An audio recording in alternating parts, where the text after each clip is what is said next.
안녕하십니까. 가이드북 저자 백훈 선생입니다. 제 유료 독자분들을 위해 영상을 제작하고 있습니다. 자주 여쭤보시는 의료 서비스 관련 주제로 시작해봅니다. 함께 테이블에 앉아 관련 자료를 보면서 설명드리는 것이 좋겠지만 공간과 시간의 제약상 영상으로 설명드립니다. 평소와 다르게 오늘은 잠깐 운동하며 얘기를 나눠보실까요? 시험삼아 이 방식으로 약 10분 이내로 몇 차례 만들어 올릴 예정입니다. 책을 보시며 추가 설명을 기대하신 부분이 있다면 독자분의 의견을 반영하도록 하겠습니다.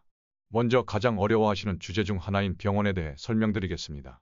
책에서 보험의 종류에 대해서 설명드리며 그것으로 충분하지 않을까라는 생각이 있었지만 진료기관과 의료진을 비롯한 의료체계 자체가 민영화된 사회라서 국내에서 진료만 받으시는 독자분들에게는 매우 생소할 수도 있겠습니다. 미국의 영리적인 병원과 의사를 환자, 즉 손님 관점에서 그 체계를 매우 쉽고 단순화하여 살펴보겠습니다. 개념을 잡으시면 스스로 준비하실 때 심적 부담감이 감소할 것이라고 기대합니다. 미국이나 캐나다를 비롯하여 제가 거주하는 이곳 홍콩도 마찬가지이고요. 의료가 민영화된 사회에서 이제 설명드릴 개념은 공통됩니다. 이해를 돕기 위해서 독자분들에게 친숙한 한국의 의료체계에서 설명을 시작합니다. 국내에서 전공의마다 각기 우스운 별명이 있습니다.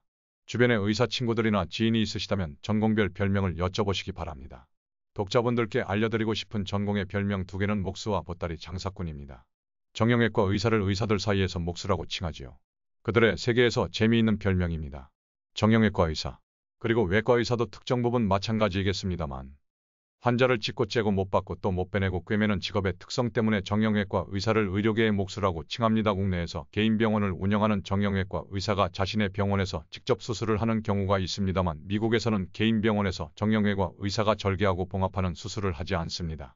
외과 의사도 마찬가지입니다. 작은 실수라도 발생하여 법적인 문제로 번지게 될 경우에 개인 병원에서는 법무비용을 감당할 수 없을 정도입니다.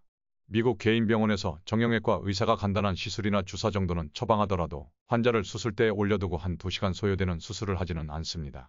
왜 이 목수 얘기로 설명을 시작하며 의료체계를 설명하는 이유는 이 목수가 수술을 할 때는 자신의 손님을 제3기관인 병원에서 만나서 수술을 하기 때문입니다.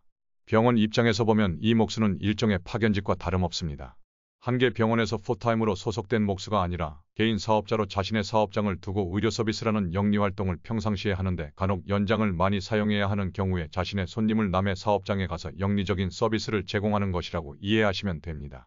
병원 측에서는 장소를 제공해줬으니 그에 대한 대가를 기대하는 것이 당연한데요. 병원은 장소뿐만 아니라 간호사를 포함한 보조 인력을 제공하고 목수의 손님에게 비용을 청구하는 일종의 사무적인 서비스까지 함께 제공합니다. 또한 병원은 부수적인 수입을 위하여 약국도 아니면서 약을 판매하기도 합니다. 그 약값은 민영화된 사회라서 약국보다 몇 배 더 비싸게 팔아도 됩니다.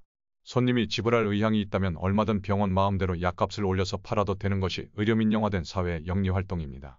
이 예제에서는 목수가 자신의 손님을 병원이라는 제3장소로 데려갔다고 설명하였습니다만 손님이 병원을 먼저 찾아서 그 병원에 자주 파견오는 목수 리스트를 보고 선택할 수도 있습니다. 추후에 제가 안과를 비롯하여 피부과, 정형외과, 산부인과 등등 여러 전공의 명함의 병원 한쪽 벽에 수두룩하게 붙어있는 사진을 올릴 예정입니다. 그 모습은 마치 미용실을 처음 찾은 손님이 벽에 붙은 여러 미용사의 사진을 보며 이 사람으로 선택하겠습니다 라고 하는 것과 별다를 바가 없습니다. 개념상 차이점이 있다면 국내 미용사는 주로 하루 종일 미용실 한 곳에 소속되어 근무합니다만 어떤 미용사가 미용실 5군데와 제휴하여 요일별로 다른 미용실에서 파견 나가서 근무한다고 상상해 보시기 바랍니다. 그렇게 이해하시는 것이 쉽습니다. 물론 한 병원에만 소속되어 근무하는 의사들도 있습니다. 그 대표적인 예가 대학병원의 의대 교수인데요. 그 대학병원에 소속되어 일주일에 하루 이틀, 그것도 만나절만 외래보는 의사들이 그 대표적인 예입니다. 저자가 대학 시절에 유명한 의사에게 진료를 받은 경험이 있는데 그분의 일정은 주 5일 중에 이틀은 강의, 반나절씩 이틀은 외래, 그리고 남은 시간은 연구에 몰두하는 분이었습니다. 대학병원에 소속되어 강의, 외래를 하는 의사들 외에는 대부분은 서너 개의 병원과 제휴하고 그곳으로 파견 나가는 일종의 프리랜서로 이해하시면 되겠습니다.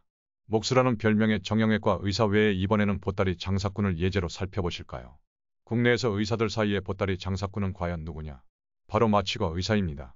대형 병원에 소속되면 하루 종일 빡빡하게 수술 일정이 있어서 쉴 틈이 없겠습니다만 일부 마취과 의사들은 소위 말해 보따리 장사꾼이 되어 몇 개 병원에서 연락을 받고 그곳으로 출장 나가는 보따리 장사꾼입니다. 보따리 장사를 소개하는 기사가 있어서 이 기사를 댓글 상단에 기재하오니 직접 읽어보시면 이해하시는 데 많이 도움이 되겠습니다. 보따리 장사꾼은 특정 병원에 정규직으로 소속되는 것을 꺼리고 자신의 연락처를 여러 성형외과와 병원에 뿌리고 수술 일정이 잡히면 연락을 받고 출장을 나가서 현금으로 짭짤한 수입을 올립니다. 미국의 의사들이 대개 이런 형식이라고 생각하실 수도 있습니다. 산부인과 의사들도 마찬가지입니다.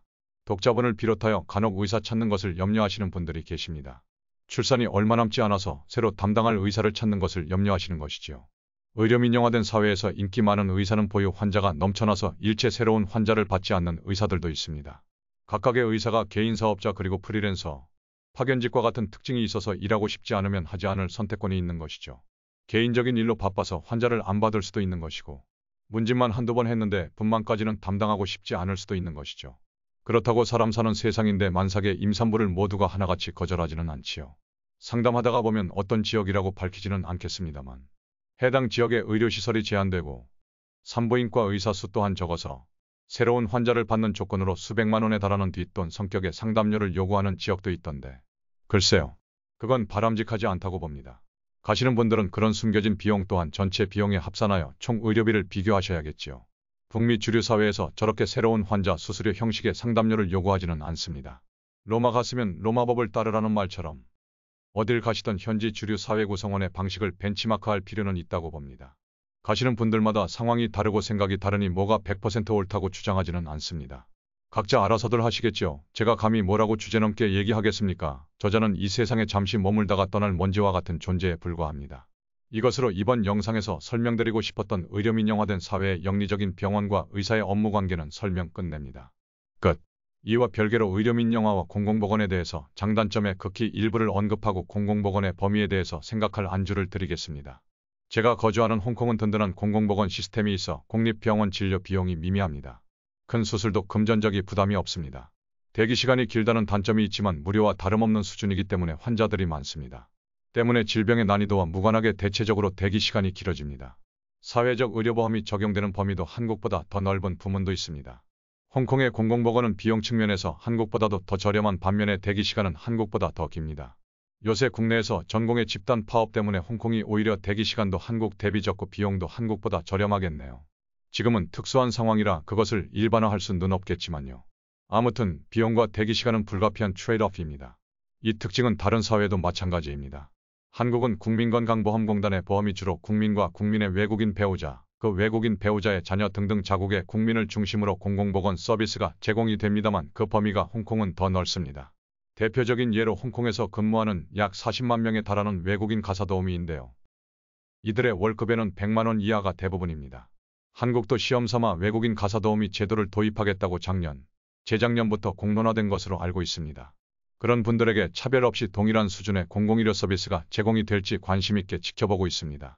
그리고 그 비용은 고용주가 부담을 해야 할지 아니면 고용주는 저렴한 외국인 노동력 혜택만 얻고 그 박봉에 외국인 노동자에게 제공되는 의료 비용은 사회가 부담하게 될지 관심을 가지고 지켜봅니다. 홍콩에서는 외국인 노동자가 창문 청소를 하다가 추락사하는 사고가 해마다 수차례 발생하여 수년 전부터는 이제 외국인 노동자가 위험한 창문 청소하는 것을 법으로 금지하였습니다. 한국은 그런 법적 보호 테두리가 제도 도입 단계에서 좁겠지요. 만약 외노자가 가사도우미로 채용되어 큰 사고를 당하면 그 비용과 부담을 오로지 사회 구성원들의 짐으로 돌아가는 것인가요? 고용주는 자신이 고용하는 외노자를 위하여 적절한 보험을 의무 가입해야 하는 것일까요? 저렴한 외노자 이용만 급급하고 기본적인 토론은 사회 구성원들과 충분히 이뤄지고 있는지 모르겠습니다. 이 한 주제에 대해서만 하여도 몇 시간 얘기해 볼 수 있습니다. 저는 이 사회적인 이슈에 대해서 저자의 의견을 밝히지 않았습니다. 외국인 가사도우미의 건강보험료와 의료비용뿐만 아니라 기타 산재 관련 보험료를 고용주 또는 사회 둘 중에 누가 부담해야 하는지는 한국의 사회 구성원들이 논의하고 결정할 문제라고 생각합니다. 외국인 노동자도 아플 수 있고 다칠 수 있고 의료비가 발생할 수 있다는 지극히 당연한 사실을 지적할 뿐이며 그들이 사회에 야기하는 비용 또한 공론의 일부인지 궁금할 뿐입니다. 사실 제 채널은 다양한 사회적인 이슈를 지적하고 여러 관점에서 충분히 바라보고 있는지 질문을 던지기 위해서 시작하게 되었지요. 종종 이런 유형의 주제가 올라와도 놀라실 필요 없습니다. 애초에 이런 글 잔뜩 올렸다가 60대 노인들이 네이버에 항의하여 네이버 측에서 글의 내용과 진위 여부도 확인하지 않고 일방적으로 차단해버린 적이 있습니다. 약 2년의 시간이 흘렀으니 이제는 다시 조금씩 올려도 무방하겠지요. 대화를 위한 화제만 제공하여도 반발이 심한 우리나라입니다. 또 다시 저자의 블로그를 차단하고 작가 1인의 창작 행위를 방해하여도 사실 놀라지 않을 것 같습니다. 언론의 자유는 우리나라와는 다소 거리가 있을 수 있으니까요. 이건 홍콩을 비롯한 여러 나라가 마찬가지이겠지만요. 해외로 가시는 분들은 저마다 다른 이유로 가시지만 제게는 이런 점이 해외 이주의 이점에 포함이 됩니다. 마치 공장기계로 만든 획일적인 부품이라도 되는 양. 모든 사람이 똑같이 생각하고 똑같은 가치관을 가지고 살아갈 것을 무언으로 강요하는 측면이 있는 건 아닌지요. 아무튼 이상으로 마무리합니다. 제 책이 필요하신 분들은 댓글 위에 달린 링크에서 구매하실 수 있습니다. 한국이 되었든 해외가 되었든 서울이든 북미든 각자가 원하시는 곳에서 희망하시는 방식으로 가족 계획하시길 바랍니다. 인생 짧습니다. 남들 눈치 보고 살 건 아닌 것 같습니다. 내가 나의 삶의 주인이 되어 내가 원하는 방식으로 살지 않으면 결국 남의 기준에 맞춰 남을 위해서 살아가는 것 같은 기분이 듭니다. 우리 모두 그곳이 어디이든 간에 속한 사회에서 주변 사람 돌보고 조금이라도 더 각자가 속한 사회에 기여하며 살아갔으면 좋겠습니다. 이상입니다. 다음 영상에도 또 얘기 나누시지요.